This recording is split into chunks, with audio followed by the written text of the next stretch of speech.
All right, let's do this Hockey Talk Show on a Wednesday, May 15th. It is 7:45 in the p.m. Eastern Standard Time at the time of our live broadcast. Welcome in. Thanks for being a part of the festivities here. Of course, you know you can find all the information on the Hockey Talk Show over at hockeytalkshow.com. Streaming live on Facebook and YouTube. Remember to give the thumbs up and drop a share if you can on either one of those on your Twitter or Facebook accounts. And let's make sure we're rating those podcasts 5 stars on Apple Podcasts. Of course, available on TuneIn, Stitcher, Google Podcast, Spotify, wherever podcasts are available. We have a lot to get to on this episode. As you can tell from the title, there is a ton of hockey news to discuss. We are going to just about everything. Ralph Krueger, the new bench boss in Buffalo. I'll give you my thoughts on that. What the Bruins are going to look like for Game 4, and can they sweep the Canes, as it seems like they have them on the ropes. Who's in net for the Canes Game 4? We'll get into all of that. And then we're going to tackle some of the general things that are going on in the National Hockey League. Brendan Shanahan staying with the Maple Leafs, Brock Nelson and his status with the New York Islanders, the Vegas Golden Knights and what they're going to look like next season and why that's going to impact maybe your favorite team. All that and more on this episode of the Hockey Talk Show.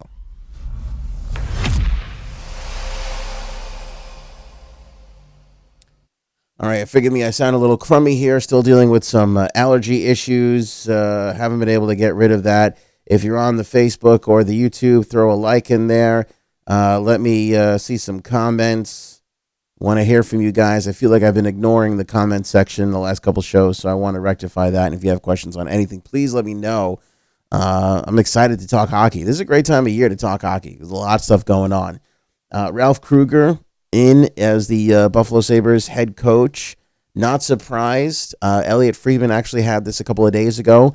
Actually, credit to Elliot Friedman here. I like to take down the hockey media whenever I get a chance to, but I like to give them credit too when they deserve it. And Elliot Friedman was the lone hockey talking head that was like, hey, I think Buffalo's going to go ahead and sign Ralph Krueger.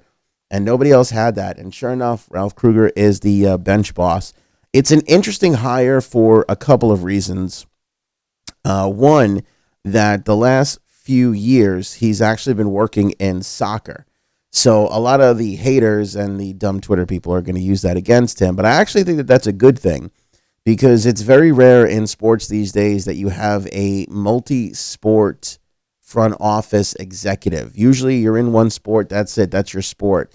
But Ralph Krueger, I think you got to be pretty darn intelligent to go ahead and have another sport go, you know what we need is that guy's managerial style in our front office. So for the last couple of years, he's been the chairman of the Southampton Football Club in the English Premier League. Actually, for 5 years, he's been there. Prior to that, he was the coach of the Edmonton Oilers. He did coach in the World Cup of Hockey, and he took Team Europe to the finals. They lost to Canada, but they far exceeded expectations. Ralph Krueger's a good coach. He didn't really have much of an opportunity in Edmonton. Nobody really has much of an opportunity in Edmonton. Pretty cursed over there. And I think it's a pretty good hire. I think there are a lot of great coaches that are out there. Obviously, Ottawa still has to go ahead and figure out what their head coaching position is going to be. I'll have more on that when we wrap up at the end of this episode. But overall, you can't really argue with it. I think the outstanding thing for Ralph Krueger, and if you're a Buffalo Sabres fan, you can get excited about this. And Chris, welcome in. I'll get to your question in a second. You can get excited that this guy is a world-class communicator. And that seems to be the point that was hammered home in the press conference earlier today. And the main reason why Jason Botterill and the Buffalo Sabres organization decided to go with Ralph Krueger. And that's the fact that he knows how to talk to young kids. And we all know that this league is changing. We all know that the millennials have taken over this league. And I'm not one of these people that likes to poop on millennials. I think that they are just as great and messed up as all the other generations that have come before them. In fact, I do kind of actually think that they're a little bit better than some of the generations that have come before them, my generation included. And I think that you need a coach that knows how to talk to those kind of players. By the way, they're better players than they were in years past. You used to have guys go off in the offseason and get really fat, and then they used to use training camp to get back into shape. And now every athlete is on a 12-month program, and they come up and show up at camp well in shape. So there's just the athletes are just better these days. They're just better. And I think that they need a little bit more attention and care when it comes to being managed on a personal level. And I think that Ralph Krueger can bring that. All signs point to he's going to be A-OK, and Buffalo is headed in the right direction here. I didn't really agree with Phil Housley getting axed, especially after 2 seasons.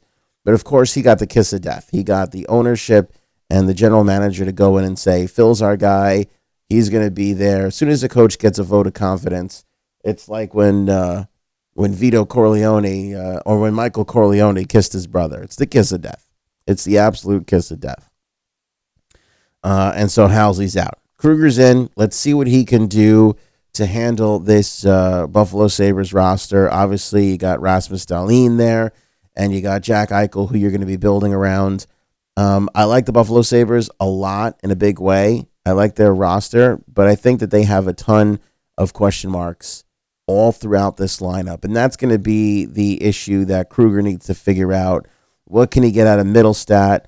What can he get out of Sam Reinhart? Where is, the rest of this defensive core going to be for the Buffalo Sabres? Where is their goaltending going to come from? Does Jeff Skinner stay or does he go? He's an unrestricted free agent. So there's a lot of questions for the Buffalo Sabres in the offseason here, no doubt. But I think this was a pretty good hire. It wasn't the popular hire. But as I say all the time here on the Hockey Talk Show, you can't get wrapped up in what the popular, buzz is, because it's just buzz. It's just a bunch of reporters and talking heads giving their opinion. 2 or 3 people say something, and then that gets put on Twitter, and then every other outlet copies it. And then when that thing doesn't happen, everybody's like, what the hell did they do? They went off the rails. It's just like draft picks. Look, these guys have their favorites. They're in there doing the interviews, and they're making the decisions. So, the guy's been unproven, a little inexperienced, I should say. But like I said, he's been a bench boss in the NHL before. He did really well with the Team Europe in the World Cup of Hockey, far exceeded expectations, taking them to the finals. So, it's a fair hire. You got to give it a chance. I did find one thing interesting that we learned from the press conference this morning, and that was that this has been in the works for quite a while now, because apparently Ralph Krueger went to Buffalo before. Right now, I think he's overseas. He's dealing with the World Championships. But he went to Buffalo, and he watched a couple of playoff games in several bars in downtown Buffalo. And he went around and he talked to Sabres fans, and clearly Sabres fans didn't know who the hell he was. I mean, look at Ralph Krueger. If you're watching on Facebook or YouTube, just take a look at this guy. He's not exactly a recognizable face in the hockey world. He looks like every other middle-aged white guy in this country, But he went around and he was talking to Buffalo Sabres fans, and he was talking to them about the team, and he got some insight, and he said something that I found interesting. He got to ask the questions that he is no longer going to be able to ask. And he said it was very enlightening talking to fans, and it was a nice, interesting thing to do. And I found it to be pretty interesting, because I don't know many coaches that A, have the ability to do this, or B, even if they did have the ability, would actually go around in a market that they're vying for a job for and go from bar to bar to bar. He every time a period would change in the playoffs, he'd go to another bar and watch and see what they were talking about and what games they were watching and everything, and talk to the fans. It's an interesting thing. It might sound a little psychotic to you, but I think it just, I think it's just an indicator of a really strong work ethic. Chris, Tuukka Rask is on fire and will be the difference on the road to the Cup. What do you think? I absolutely 1,000,000,000% agree with that. Let's move along and talk about the Boston Bruins and the Carolina Hurricanes, who are getting Carolina Hurricaned. I mean, this is exactly what the Hurricanes did to the New York Islanders, right? They frustrated them. They played just well enough to be better than them, and they've been able to go up 3-0 on them. So exactly what Carolina did to the New York Islanders. You watched that series and you were like, this is kind of crazy. The Islanders are in this. Why do they keep losing? Same thing here with the the Boston Bruins and the Canes. It's just opposite. It's just flipped over. The Canes are playing pretty good. Moving to McElhinney, by the way, was a great move by Rod Brind'Amour. I was awfully critical of Rod Brind'Amour going into this season. I didn't like rookie coaches. I didn't like rookie coaches on teams with general managers with crazy owners and general managers that are there that didn't really want to be there. Carolina had so much going against them at the beginning of the season. We had every right to pick against them if you were picking for the playoffs.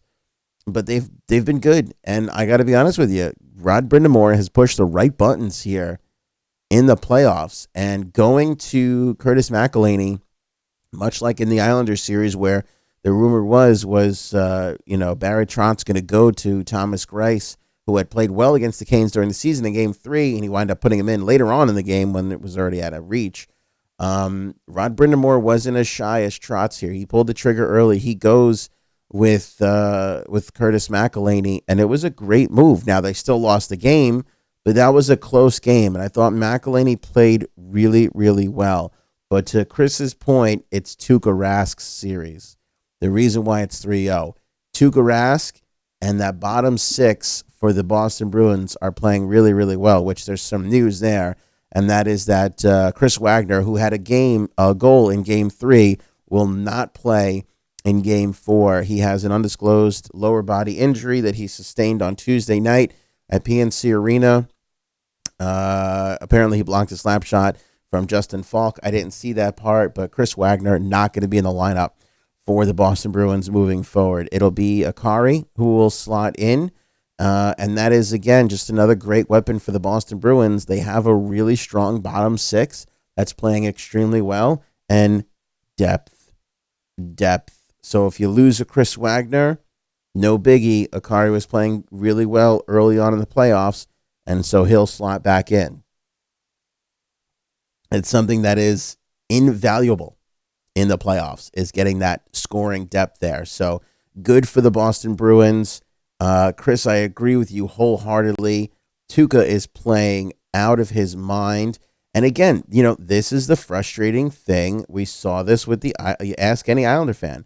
They were this exact frustrated when it came to Peter Mrazek and then Curtis McElhinney in the playoffs. They were doing everything right. They were getting their chances. They were getting opportunities.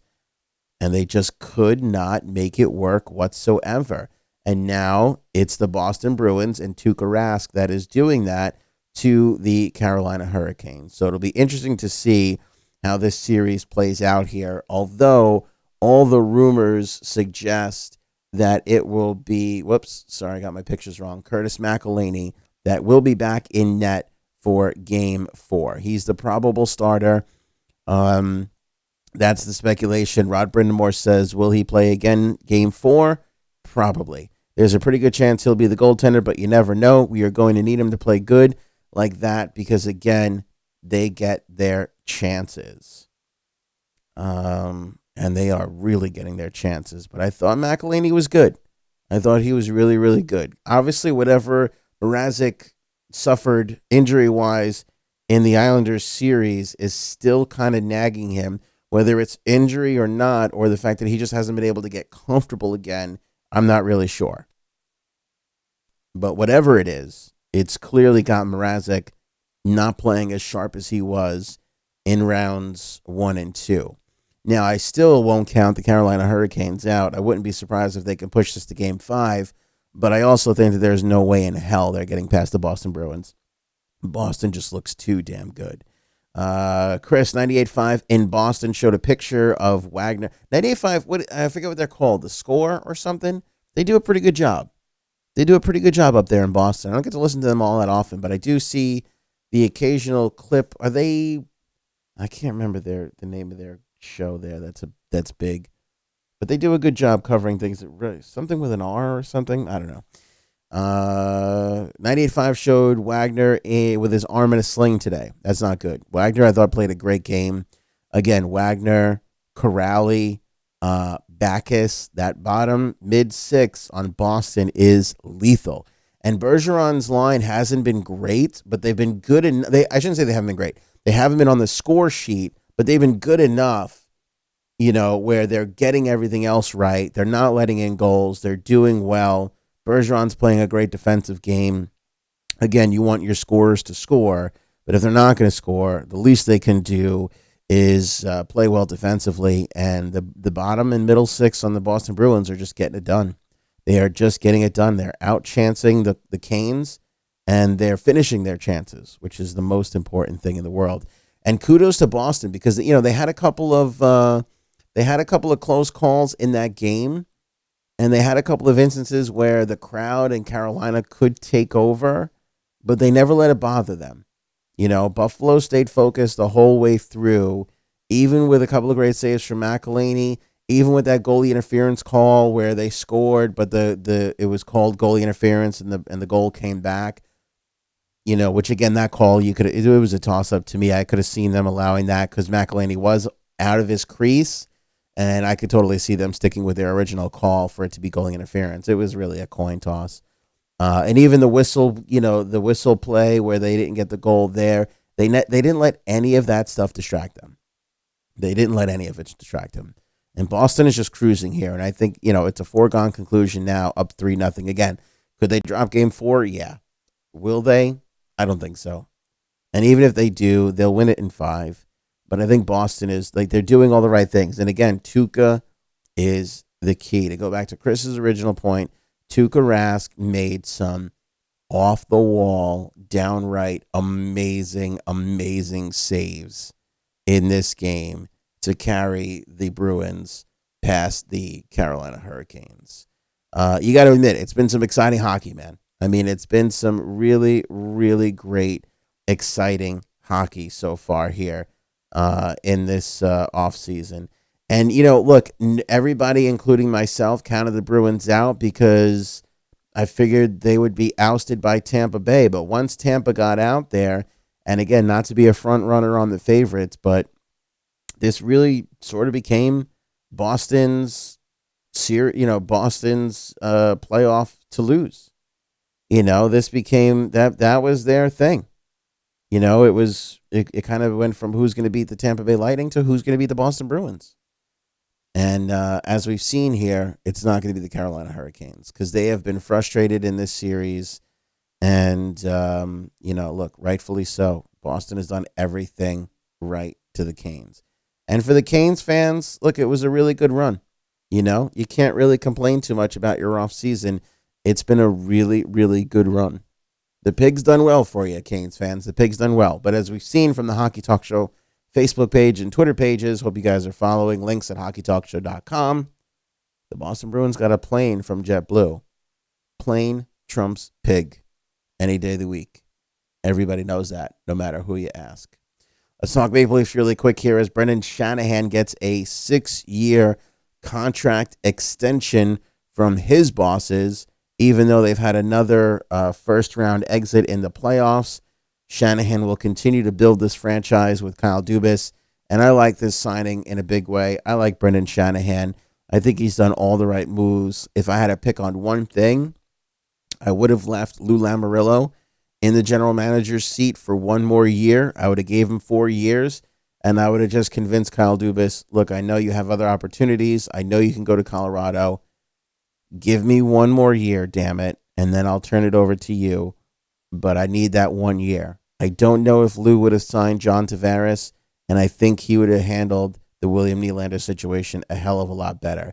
I think Lou would have put his focus where this team really needed it, which was on the back end, because now they're in a situation where they have Tavares, they have Nylander. Marner re-signing is a question mark. Gardner's on his way out of there. There's no way to keep him, and they're going to put their faith in a lot of Toronto Marlies. And as we've seen with the backup goaltending situation, that hasn't worked out so well for them so far. Now, that doesn't mean just because, what's his name, it wasn't great for Toronto behind Freddie Anderson. The defense is not going to be great. But again, you're relying on a lot of young, inexperienced defensemen. And as we know in the National Hockey League, it takes 5-6 seasons for defensemen to get really, really good. So I got a lot of questions for the Toronto Maple Leafs. I think Kyle Dubas signing John Tavares is a mistake. I said it the day they signed him. I continue to say it. You know, again, you let what's his name go, and you replaced him with John Tavares. He's John Tavares is a better player than what's his name that left, Van Riemsdyk, but way better player. But you just never addressed your defense, and I don't think Lou would have let that go. And everybody wants to throw the Zaitsev contract in my face when I bring this up. Okay, fine, I'll take that criticism. But Lou knows how to build a team. Lou has patience. I think Dubas got wowed by the idea of grabbing headlines and bringing back the hometown boy in John Tavares. And I think it's a mistake the Toronto Maple Leafs are going to pay for the next couple of years. That being said, Brendan Shanahan, no doubt about it, including Brian Burke and everybody that's run that franchise over the last couple of years, and I love Brian Burke. Brendan Shanahan has done a phenomenal job at steering the Toronto Maple Leafs. They are a way better team and franchise than they are, and they have been the last couple of years, and they'll continue to be better over the next few years because Brendan Shanahan cares, and he's a good executive, and he'll keep this thing moving forward. Now, I did have this thought, too, and I want to bring this up. I was going to bring it up later, but let's talk about it now because we're going to get into free agency and all sorts of things moving forward here in the offseason. A lot of stuff is going to start heating up, a lot of rumors. We're going to talk about Brock Nelson in a second. I talked about the fact that Mitch Marner is going to get offer sheeted. I thought he's going to get an offer sheet. Here's what's interesting about that. They just brought up the offer sheet compensation. And this makes me think that, like, that GIF where Michael Jackson's eating popcorn and he's just staring at the screen excited, and it's like, I'm just here to read the comments. Like, that's me right now going into free agency. I'm just here to just see what the hell is going to happen here. Because this is what's interesting. You got to figure that Mitch Marner, with John Tavares making $11 million, I forgot where 34 wound up on that. Was he around $10 million or so? Let me bring up the Toronto Maple Leafs here on capfriendly.com, so I'm not talking out of my rear end here. Austin Matthews is at 11.6. Tavares is at 11. William Nylander is at 6.9. So they thought they could get Marner for 8, but now when you look at their point totals, you got to look at this going, why would Marner take less than 11? He certainly is as valuable as John Tavares and Austin Matthews. His numbers support that. He's got numbers just as strong. He brings a great game. Why would he sign with Toronto for $9 million when he can garner $11 million? Maybe he wants to stay there. Maybe he will, but certainly his agent is going to be like, Mitch, this is important. Just like John Tavares' agent was like, John, this is important. You got to go through this process, blah, blah, blah, so on and so forth. So why am I bringing this up? Because the NHL and the NHL Players Association just released some of their offseason information, and part of that is the offer sheet compensation. And it states that if you're going to give up, so how restricted free agency works, for those of you who are unfamiliar, if we got a novice hockey fan in here, Carolina fans, just kidding. You got to get used to the ribbing if you're going to be a hockey fan, Carolina fans. If you have a restricted free agent, you can sign them to an offer sheet, but it gives the team that they are currently on the chance to match that offer. If they don't match that offer, if you sign a player and the team decides we can't match that offer, they're entitled to compensation. So it almost makes the free agency signing a trade to a degree because you have to give up something in the form of draft picks in order to get that player if you sign him to a restricted free agent contract and he comes aboard. So the NHL and the NHL Players Association, they agree on what the compensation is going to be every single year. It's mostly the same. It changes sometime. I'm not really sure what the last couple of years are, but this is what this year's compensation is going to be. As we head into this offseason with a ridiculous amount of restricted free agents, Mitch Marner being one of the top that are going to be available. If you make between $1.3 million and $2 million, meaning if you sign a player between $1.3 and $2 million, the team that loses the player is entitled to a third round pick from the team that signs the player. If the number of the salary that you sign a player to is between 2.1 and 4.2 million, you have to give up a second round pick. If the number that you sign the player to is between 4.2 and 6.3 million, you have to give up a first and a third. If it's between 6.3 and 8.4, you have to give up a first, second, and third round pick from the same season, from the same draft, that year's draft. So what I think you're going to see, and there's more to come, what I think you're going to see a lot in the offseason is teams that are ready to make these moves go out and get some of their picks. They have to be your picks. You can't, if you traded away your second round draft pick and you have another team's second round draft pick, I don't believe that that's worth it. I think you have to have your picks back. Because the last time we saw an offer sheet, it was between Anaheim, who was it? Anaheim and it was Dustin Penner and Edmonton. They had to go out and get their picks back. Or maybe it was the time before that. I can't remember. But anyway, I remember Brian Burke had to go and get his pick back in order to make the offer sheet. So first, second, and third round pick is a lot to give up. We all see, everybody builds through the draft these days. Teams don't like giving up draft picks. That is a lot to give up. A first, a second, and a third round pick. So if you're going to sign a guy between 6.3 million and 8.4 million, which is a nice little chunk of change, you're going to get a good goal scorer or a good defenseman if you're making that move. You're going to give up a first, second, and third round pick. That's a big price tag. If you sign a player between 8.4 and $10.5 million, you have to give up 2 first-round draft picks, a second-round draft pick, and a third-round draft pick. Now, my thinking behind this Marner situation before these numbers came out, and I'm going to scale back where I was going with Mitch Marner is definitely going to get an offer sheet. He might not because of these figures, because my thought was Mitch Marner deserves 11.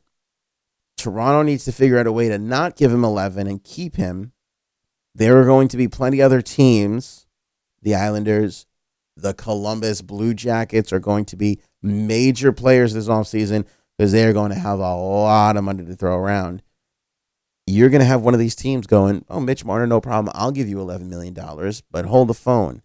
Because if you pay over $10.5 million, you have to give up 4 first-round draft picks. That is a lot. That is almost enough to go, damn, Mitch Marner's a good player, but I don't know if he's 4 first-round draft picks good.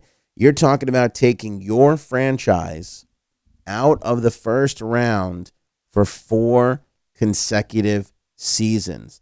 That's a high price tag. I can't believe this, but we're in a situation where the money doesn't matter, but the draft pick price does. So where before the season I was like, there's no way Mitch Marner doesn't get served an offer sheet here. Now I'm kind of like, what general manager is going to be ballsy enough to go ahead and stick his neck out and go, you can have my next 4 first-round draft picks. I need Mitch Marner. Now, Mitch Marner is a talented player as all hell. I mean, he is one of the best. Young, fast, right? Size-wise, not great, but he fits in the new NHL. No doubt about it, fits in the new NHL. Puts up points to beat the Bandit, right? What did he finish with totals this year? 94 points this year. 94 points, 26 goals, 68 assists. As far as creative playmakers goes, I mean, come on. He would look great on the island. He would look great in Columbus. He would look great anywhere.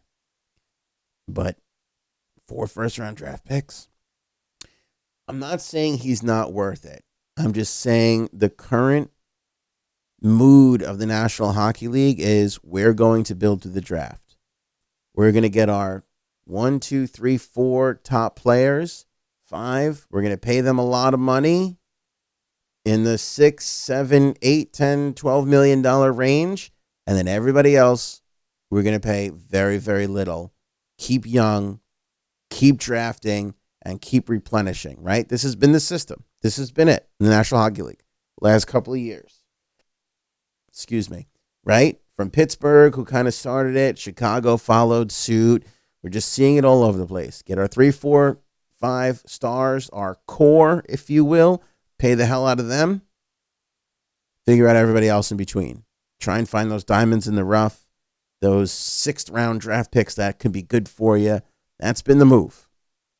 That's been the move. So that's something that a general manager is going to have to figure out, because you're really kind of cutting off what has been the nomenclature of the league, what's been the attitude of the league, which is a copycat league. Everybody's doing that. Everybody says build through the draft now. Every general manager that's been hired in the last couple of years says the same damn thing at their press conference. Well, we got to build through the draft. Liz brings up a great point. Would he take 10.5 so they get away with 2 firsts, 1 second, and 1 third? Still a ton to give away, but let's play with this idea from Liz for a second, which I like. Maybe, but again, if he may have to. It's a good point, because he may have to. But again, as we've seen with agents in the room before, they sit there, and this is what agents do. They start saying stuff like this. Look, you can take a hometown discount, but you got to, this is your only chance to make money. And don't you want to leave stuff to your kids and your kids' kids? And also, and this, they really hit NHL players at this, because hockey players are team guys, right? Because the team guy would take less to stay. But this is what the agents say to the players. They go, look, you're a team guy. I know. And I know you'd like to take a discount. But you also have to think of your fellow hockey players. Because if you take less, you're going to be affecting somebody else getting less. When they look at your contract as a comparable, you want to push the envelope. You don't want to set your fellow players behind. And the NHLPA sits there and goes, listen to your agent. He knows what he's talking about. Right? That's what they do. So that is why John Tavares got put into the process, right? That's why Steven Stamkos got put into the process. Now he stayed, but still, we've seen this a lot of times from a lot of players. We've seen Erik Karlsson do it. Erik Karlsson sitting out there a little bit injured, right? Still doesn't have a deal for next season.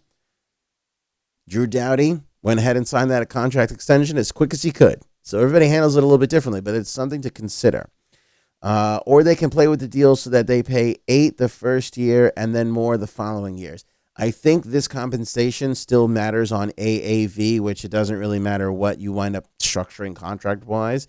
It's going to average all out to AAV. So I think that it's a good question. I think you can't manipulate the numbers like that, but we'll see.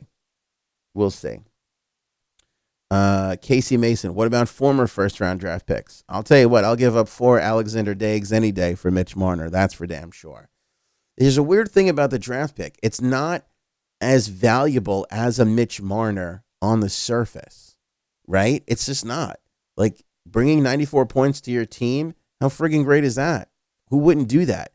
But it's that allure of what could be. There's a ton of first-round busts every single year. But that allure of, ooh, am I going to get that guy? Is this going to be my Zach Parise at number 16? You know what I mean? So teams don't like giving up that hope. Hope sells tickets. Points and goals and wins sell tickets, but so does hope. And there's always plenty of hope left at the end of every season. You'll always have hope. You may not have a lot of wins. You got to push that hope. You got to make sure that hope is out there for next season.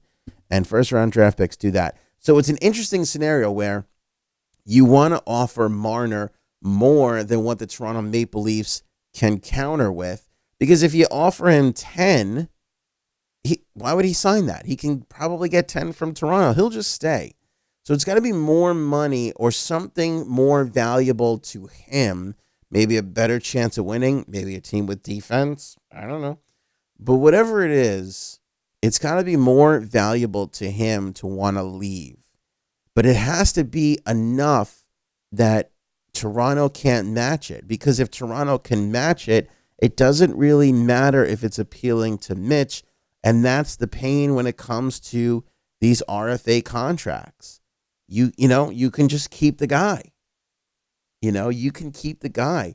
Nashville did this with Shea Weber. Shea Weber signed a deal with the Philadelphia Flyers. He said, thanks a lot, Nashville. This is the deal I want. I know Nashville's going to drag their feet. I know they're going to try and keep me for less. Thanks so much. No problem staying. Sign that dotted line with the Philadelphia Flyers. Nashville turned around and went, we can't lose this guy. We'll give him the money. And they matched it. They didn't hesitate at all either. They matched it. They wanted to sign him for less. But when push came to shove, David Poile got that contract back from the Flyers and signed his name on it and kept Shea Weber. Now wound up trading him years later for 76, but still, he made the move. So again, it's got to be. You can definitely, and again, we'll see this in Winnipeg too a little bit because they got a bunch of RFAs, and we're going to break down the list. I'm compiling a list of RFAs, and we'll get into it maybe after the playoffs are over. There's going to be a lot of situations that are going to be unfolding, and we're going to have a good chance of getting an offer sheet out. But it's got to be something that is going to be the absolute right situation. And I think if you're going to force, the only way you're going to force the Leafs not to sign on that dotted line and match the offer is if that deal is north of $11 million. That's the only way you're going to get him to think about it. And by the way, let's also not forget that Marner is a hometown boy. He is from Markham, Ontario. He is right there. He may want to, he may want to stay. He may want to take that hometown discount. But I think his agent and I think his dad is going to have something else to say there. Richard, we knew Toronto would be forced into this position the minute they signed JT. Now they'll probably have to trade away other players to make room for Marner. It's a good point, Richard, but even if they do, I am still terrified looking at this Toronto Maple Leaf defense because Jake Gardiner, for all his flaws, they're going to let him go. He's gone. Muzzin's got another year at $4 million. You got Morgan Riley and you got Nikita Zaitsev signed forever. And you got Ron Hainsey, who's 38 years old, a UFA. Travis Dermott, there's a lot of potential there, and he's at $863,000 for next season, but he's an RFA after that. I am terrified at what this team is going to look like. Now, I'm not 100% familiar with the Marlies, but you better have a damn good prospect pool down there because I just don't know how you're going to shape this franchise moving forward if you're the Leafs. Again, you had three awesome players in Nylander, Marner, and Matthews. That was the forward core for me to build around. John Tavares' $11 million could have went to a whole bunch of great defensemen that are going to be available. You could have went, though, let's pay Erik Karlsson a crazy amount, even though he's more of an offensive defenseman.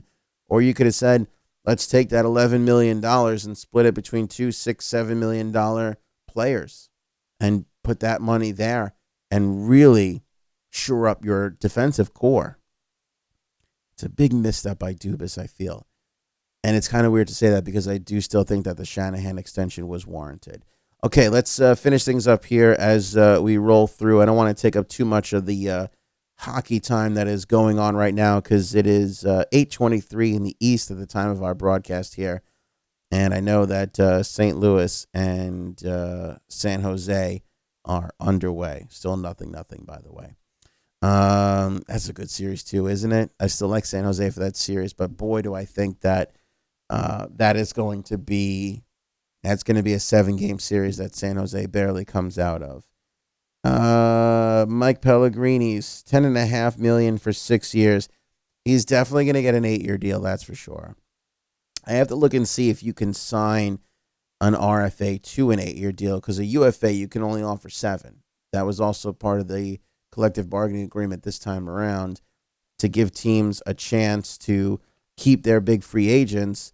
They have the ability to give them the 8th year, whereas if you're signing a free agent from another team, you can only max a contract out at 7. So I'll have to see what that is for RFAs. I would assume that's the same thing.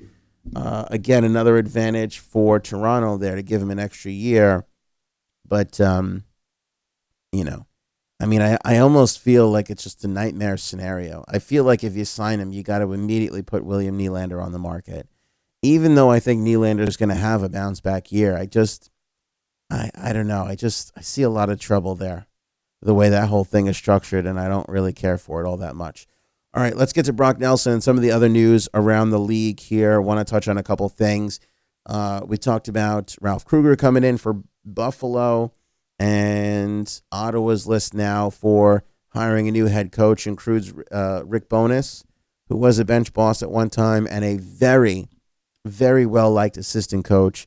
Been an assistant coach with nearly every National Hockey League team. I can't even name them all, but he's going to get some consideration here. Mark Crawford, who is the interim coach, is going to get some consideration. Providence's Nate Lehman is in the running.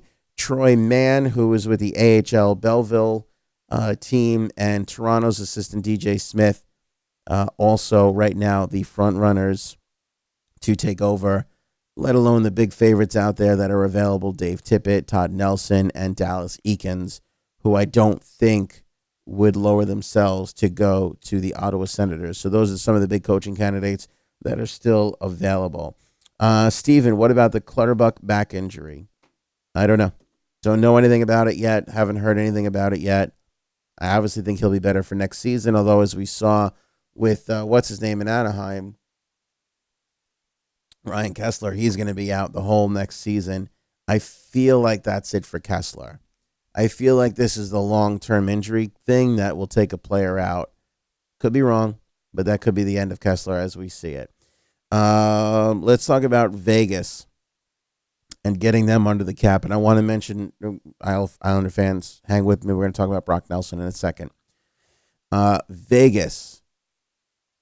Vegas was at the cap for this season. They were just about there. They have William Karlsson to get under contract for next season. And he did fairly well this year. He didn't score 40 goals like he did the year before, but he still put up 56 points, scoring 24 goals and 32 assists. And he is in a good situation to get paid. He's making $5 million this year. 56 points puts him at a little bit of a raise. But you have Mark Stone, who you just signed, who's getting a $2 million bump. So that's $2 million more. You have Marc-Andre Fleury, who was making 5.7 this year, will be making $7 million for the next 3 years in his extension. So that's another $1.3 million for Marc-Andre Fleury. You are already at the ceiling, and now you find yourself in a tricky situation again where you gave Stone 9.5, you gave Fleury $7 million. Pacioretty is going to make $7 million next year. He was making $4 this season. You handed out a lot of raises. Islander fans, pay attention. What do you do with William Karlsson? What do you do with Jonathan Marchessault? What do you do? You can't trade Pacioretty and Stone and Stastny. You just signed these guys. Do you start to move some of your core that has been there from the beginning? Because I'll tell you right now, Kelly McCrimmon's going to get a lot of phone calls and be like, hey, notice you guys are in a little bit of cap trouble. I'll take Jonathan Marchessault off your hands. Marchessault is the leading scorer on that team, and he's making $4 million less than Mark Stone. And don't think that that doesn't cause some tension in the locker room at times, because it definitely can. Because Marchessault is signed for the next 5 seasons at $5 million, while Mark Stone is making $9.5. I like the Mark Stone acquisition, but that's a big fat contract to hand out. Tricky situation there for the Vegas Golden Knights. Again, I bring up the Columbus Blue Jackets because they have a ton of money to throw around. A ton of money to throw around. And they might be there to be able to make a deal to offer something over to Vegas to free up and alleviate some of their cap space issues. I would say the same thing is going to be linked to William Nylander and the Toronto Maple Leafs. Because as they look to figure out their cap issues, Columbus is going to be there with a lot of cap space to deal with and play with. They are projected to be $30 million below the ceiling. Matt Duchene, by the way, they think they can get re-signed. But again, along with Mitch Marner, A little bit of a different situation, UFA versus RFA, but still, why would I re-sign? Again, Tavares back to last season. Why would I re-sign with you? I'll go to the listening period and get some offers from other people and see what I have waiting for me here. It's going to be a long offseason for the Columbus Blue Jackets. San Jose hasn't given up on a contract extension yet. Nick Kypreos is reporting that the team is trying to get him to sign a long-term extension. Term is going to be a challenge for him and his suitors. Karlsson is up there in age. He's been feeling the injuries as of late, but you can't argue with the San Jose Sharks, especially if they go into the Stanley Cup Finals here. Karlsson and the Sharks are going to have something to think about for sure. Islander fans, you're going to notice you are not going to hear a ton of rumors in this offseason. That is absolutely 1,000% not the way Lou Lamoriello operates. Now, nobody really noticed that before because he was with the Devils, and nobody cared what the hell they were doing anyway to try and get something out of them to see what's going on. Nobody cared. But when he went into Toronto, everybody noticed, holy cow, this franchise is buttoned up. That is what the New York Islanders will be. But according to Elliot Friedman, apparently the Islanders and Brock Nelson are grinding away at getting him under contract before he goes to UFA. To our point about Tavares and Karlsson, Brock Nelson is in a situation where he can definitely go out there and retain some offers, but they're trying to get something done beforehand.